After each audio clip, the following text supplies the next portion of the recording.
Colonel Sykes? Oui. Votre avocat vient d'arriver, veut vous voir. Oui.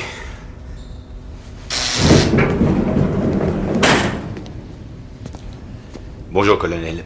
Salut, Bill. Tu as de bonnes nouvelles? Oui, colonel, j'ai obtenu de réduire vos chefs d'accusation auprès du juge. Et il a donné son accord pour que tous vos hommes quittent le tribunal avec acquittement général sans devoir accomplir une peine de prison. Et ils sont d'accord de leur payer intégralement leur solde? Oui, certainement. Ils leur payeront leur solde intégralement. Ce n'est pas tout. Le juge a décidé que votre condamnation ne dépassera pas les 10 ans et vous l'effectuerez dans une prison à régime moins strict. À côté des 25 ans dans une prison militaire sous haute surveillance, vous avez beaucoup de chance, vous, colonel. C'est la peine à laquelle le procureur voulait vous condamner. Et cette condamnation, bien sûr, vient du fait que vous me jugez coupable, c'est ça? J'attends de vous votre accord, c'est tout, colonel. S'il n'y avait pas eu toutes ces poules mouillées, j'aurais reçu une médaille au lieu de passer devant une cour martiale. Ce n'est pas à moi de juger. Oui, bien sûr. Vous nous donnez votre consentement.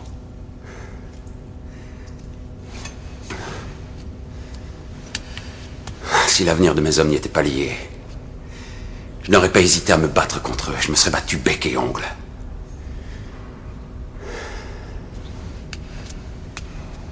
Vous avez mon consentement, oui. Vous prenez la bonne décision, colonel. Sergent, dépêchez-vous. Nous allons partir dans une demi-heure. Votre honneur, c'est un grand malheur pour cette cour. Un grand malheur pour le corps de marine lui-même. Parce que la conséquence de cette guerre atroce va faire admettre des actes cruels et cette situation permettra aux protagonistes de minimiser leur mise en examen. Le colonel John Sykes, ainsi que ses 3 hommes, qui étaient sous ses ordres, ont mis tout un village à feu et à sang. Il y avait 4 pilotes de marine, lieutenant.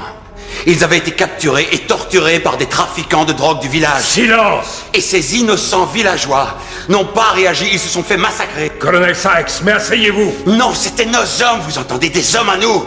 Ils les ont tous massacrés si fort qu'on ne pouvait plus reconnaître nos frères d'armes. Vous dites que c'est de la vengeance, alors que ce n'est que justice. Je vous ordonne de vous taire! Continuez, monsieur le procureur. Merci, votre honneur. Sachez que les hommes du régiment du colonel Sykes sont une unité que l'on envoie en reconnaissance. Les lieutenants Jacob Garner et Allen Ferris sont toujours accompagnés du caporal Vincent Dalton. Et ces 3 individus ont été reconnus sur les lieux. Il est certain qu'ils avaient participé à la mise à sac de ce village. Laissez mes hommes en dehors de ça. Ils n'ont fait que suivre mes ordres. Laissez... Colonel Sykes, encore une intervention de votre part et je vous expulse du tribunal et vous retournerez tout de suite à la caserne.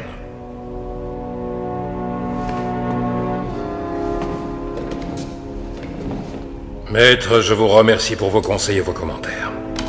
J'ai tenu compte de toutes ces considérations.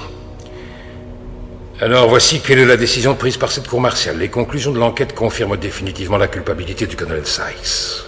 En conséquence, au nom de la cour martiale, il a été établi que les hommes reconnus sur les lieux et qui obéissaient aux ordres du colonel Sykes seront dégradés publiquement et seront définitivement chassés du corps des marines et de l'armée américaine. La cour martiale a également décidé qu'ils n'auront pas droit au paiement de leur solde. Cette mesure est sans appel.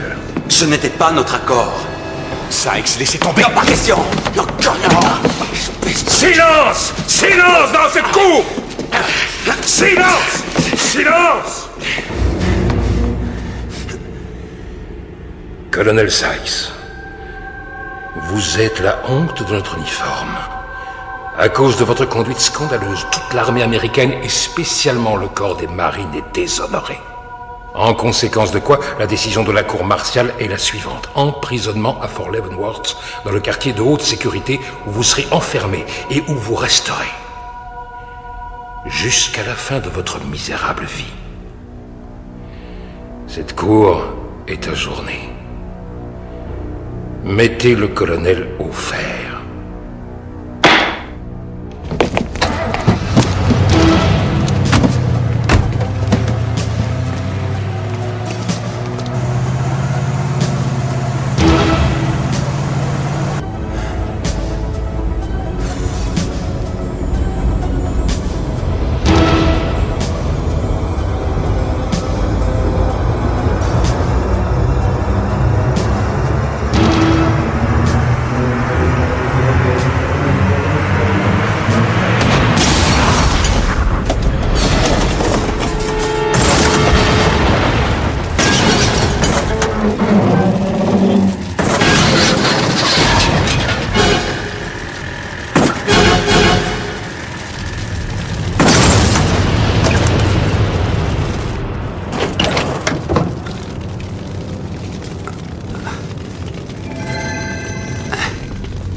étouffé par les marines.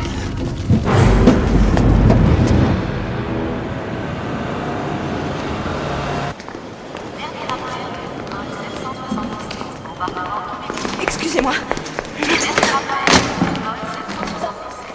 C'est gentil. Bonjour. Oui, bonjour. Bon voyage. Merci. De rien. Bienvenue à bord. Oui, vends tous, Samy. Les titres ont chuté depuis hier. Attention, ne les lâche pas, à moins de 11. À ce prix-là, tu les vends. Bonjour, monsieur. Bienvenue à bord. Veuillez éteindre votre téléphone, s'il vous plaît. Oui, où est mon siège? Siège 17B, alors c'est par ici. Ah non, c'est pas par ici. Je voyage en première classe. Mais il n'y a plus de place en première. Il en reste en économique ou en classe affaires. Classe affaires, hein. D'accord, nous verrons après le décollage, monsieur. Attendez, vous n'avez pas l'air de comprendre. Il y a erreur. Non, monsieur, il n'y a aucune erreur, j'ai compris. Je vous ai dit que nous verrions après le décollage. S'il vous plaît, asseyez-vous parce que dans quelques minutes, nous partons. Alors maintenant, éteignez votre téléphone. Oui, si j'ai envie. Ça promet. Gwen, oh, excuse-moi, oui, comme toujours, je suis en retard. C'est chouette, tu es là aussi. Tu as manqué monsieur Jolicoeur. Bah, dans quelle section il est? Dans la tienne. Oh non. On change, oui. Eh, tu rigoles. Oh, s'il te plaît, Gwen. Non, L'autre pas jour, question. souviens-toi, j'avais accepté de changer avec toi parce qu'un mec était odieux. Ah oui, ce gars-là était un véritable prince, oui, c'est lui que tu parles. Bien, d'accord, comme ça on sera à égalité, ouais. Génial. Oh, pardon. Oh, bonjour monsieur, bienvenue à bord. Bienvenue à bord. Et dans quelle classe êtes-vous? Je pense en classe affaires cette fois. Génial, oui, c'est ma section. Après le décollage, je viendrai voir si tout va bien pour vous. D'accord. Alors, à tout à l'heure. À tout à l'heure. Attends, Gwen, je croyais qu'on allait changer de section. De quoi tu parles, juste? D'accord. Eh oui. J'ai compris, je vais aller préparer mes affaires, puis je reviens. D'accord, je t'attends. Bonjour, bienvenue à bord. Bonjour. Classe économique, siège 19 A et B. Merci. Ah oui, il faut agir vite, crois-moi, pour ne pas tout perdre. Attends une seconde, Sam. Je veux de douceur et de la vodka. Nous commençons à servir les boissons quand nous serons en vol, monsieur. Prends note, Sam. Ne prends jamais cette compagnie parce que le service est minable. Je pense que tu vas adorer les avantages de cet arrangement. Oui, crois-moi. C'est un double échange, général, vous comprenez? Croyez-moi, le sous-directeur du FBI n'assistera pas à notre réunion. Quelle est son excuse? Il est en route pour Dallas en vue de collecter des fonds pour le gouverneur. Vous voulez dire que le sous-directeur du FBI trouve plus important de serrer la main des magnats du pétrole que d'organiser une campagne contre le terrorisme? Il semblerait que oui, général. Merci. Que Dieu nous préserve de tous ces bureaucrates et ronds de cuir.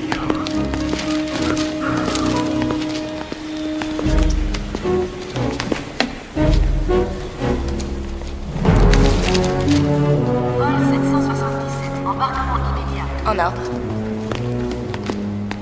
Vous devez éteindre votre radio maintenant. Merci. Est-ce que tu as des projets pour le nouvel an? Je vais le passer chez mes grands-parents dans leur chalet en pleine montagne. Tu vas t'amuser comme une folle. Et toi, tes projets, hein, c'est quoi? Passer le nouvel an avec le beau prince charmant de tout à l'heure? Si je pouvais... Ce n'est pas comme ça que tu as rencontré ton dernier mari? Ouais. Eh oui, tu penses, je n'ai toujours pas fait de croix sur mon 4e mari. Bonjour messieurs, bienvenue à bord. Oui, les sièges 4J et 4K, ils sont là plus loin, de ce côté-là. Là, devant. J'ai entendu. Merci, madame. Bien, nous allons fermer la porte. D'accord. Hé! Il y a encore une place pour moi? Bien sûr. Oui, Vous avez un ticket? Oui. siège 20B, bien par là. Merci, madame. De rien. Merci.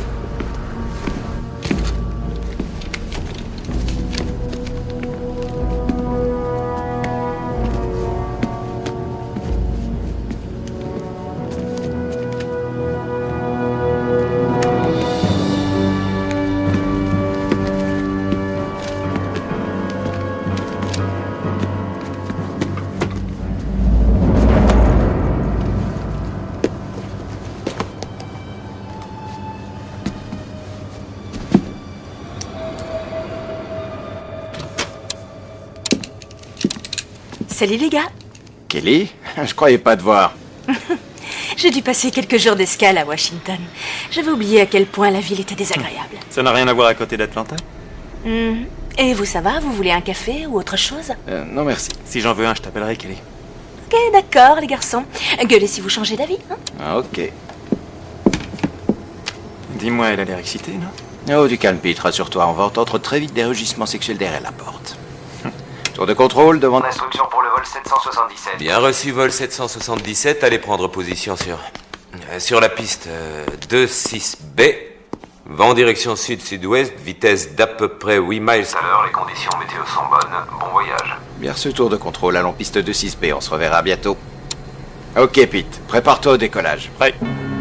Mesdames et messieurs, bonjour et bienvenue à bord du vol 777 à destination de Los Angeles. Nous allons bientôt décoller, veuillez prêter attention aux consignes de sécurité à suivre au cours du vol.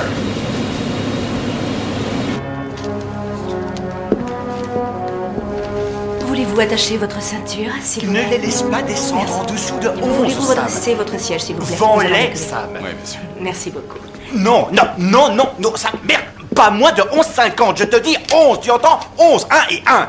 Est-ce que tu te moques de moi? Monsieur, vous devez éteindre ce téléphone tout de suite. Je téléphone si je veux, d'accord? Et mêlez-vous de vos affaires. Nous ne décollerons pas tant que votre téléphone fonctionnera. Ne m'embêtez pas avec vos histoires. Allez tout de suite me servir une vodka tonique. Faites votre boulot. Allô, Sam, tu es là? Tu m'entends? Oui, bon, écoute. Rendez-moi mon téléphone! Vous l'aurez quand le capitaine donnera son accord. Écoutez-moi, je dois avoir ce téléphone. Monsieur, voulez-vous que je vous expulse de l'avion? Non! Alors, attachez votre ceinture, redressez le dossier, ensuite nous décollerons.